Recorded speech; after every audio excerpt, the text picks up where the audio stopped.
இந்த வீடியோவை பார்க்குற எல்லாருக்கும் வணக்கம். நம்ம இன்னைக்கு என்ன செய்ய போறோம்னு அன்னைக்கு ஒரு சிம்பிளான ஒரு ரெசிபி தான். நம்ம எங்கேயாச்சும் வெளில போயிட்டு வந்தோம் அப்படின்னு சொன்னோம்னு அன்னைக்கு ஒரு 2 நிமிஷத்துல என்னத்தை செய்யலாம் அப்படின்னு நம்ம யோசிப்போம். வயிறு பசி எடுக்கும். அப்போ போல அந்த டைம்ல வந்து வீட்டில் கொஞ்சம் தயிர் இருந்தாலும் சரி, இல்லைன்னா வரும்போது ஒரு பாக்கெட் தயிர் வாங்கிட்டு டக்குன்னு ஒரு 2 நிமிஷத்துல வந்து அந்த குழம்பு எப்படி செய்யலாங்கிறத வாங்க பார்ப்போம். இப்போ தேவையான பொருள் வந்து எடுத்து வச்சிருக்கேன்.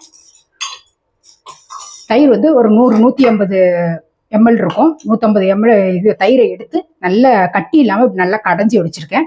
இதில் வந்து ஒரே ஒரு பெரிய வெங்காயத்தை சின்ன நல்ல எந்த அளவுக்கு பொடியாக கட் பண்ண முடியுமோ அந்த அளவுக்கு பொடியாக கட் பண்ணி வச்சுக்கோங்க. இதை வந்து இப்போ தயிரோடு சேர்த்துடலாம். நான் வந்து இது வந்து கலந்த பொடி சாம்பார் பொடியாக தான் போடுறேன். நீங்கள் வெறும் மிளகாத்தூளாக இருந்தாலும் கூட போட்டுக்கலாம். இதை சாம்பார் பொடி ஒரு 3/4 டீஸ்பூன் கிட்ட போடுறேன்.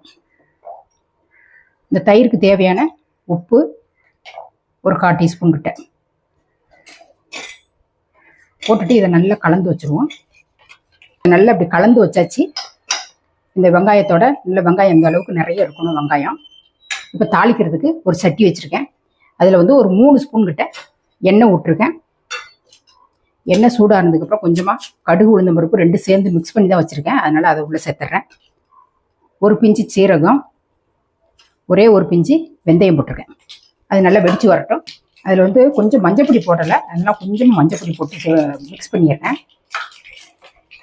போயிட்டு அந்த கடுகு நல்லா வெடிச்சிட்டு ஒரே ஒரு காஞ்ச மிளகாயை 2 கிள்ளி போட்டிருக்கேன்.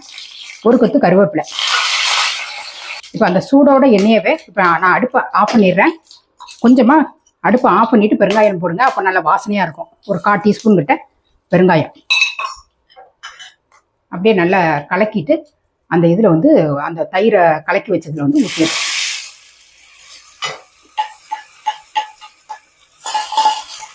இதில் வந்து நான் கொஞ்சமாக கொத்தமல்லியும் உள்ளே சேர்த்துட்றேன்.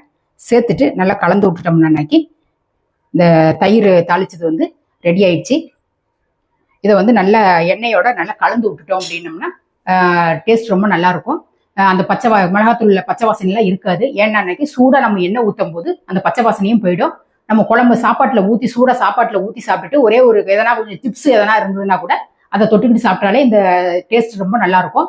இந்த வெங்காயம் வந்து வாயில நல்லா நரிச்சுன்னு கடிபடும். அதனால எந்த தொட்டுக்குமே தேவையில்லாமல் இருக்கும். ரொம்ப நல்லா இருக்கும். இதை மாதிரி ஒரு 2 நிமிஷத்துல எந்த குழம்பாவது வைக்கலாம் அப்படின்னு யோசிச்சிங்கன்னா அன்னைக்கு இந்த மாதிரி ஒரு குழம்பு செஞ்சு சாப்பிட்டு பாருங்க.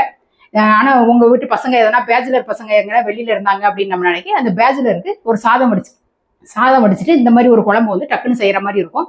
எல்லாத்துக்கும் ஒரு யூஸ்ஃபுல்லாக தான் இருக்கும். நீங்கள் செஞ்சு பார்த்துட்டு எப்படி இருந்ததுங்கிறத கமெண்ட்ல சொல்லுங்க. இதே மாதிரி அடுத்த ஒரு சூப்பரான ஒரு வீடியோவில் நான் உங்களை சந்திக்கிறேன். நன்றி, வணக்கம்.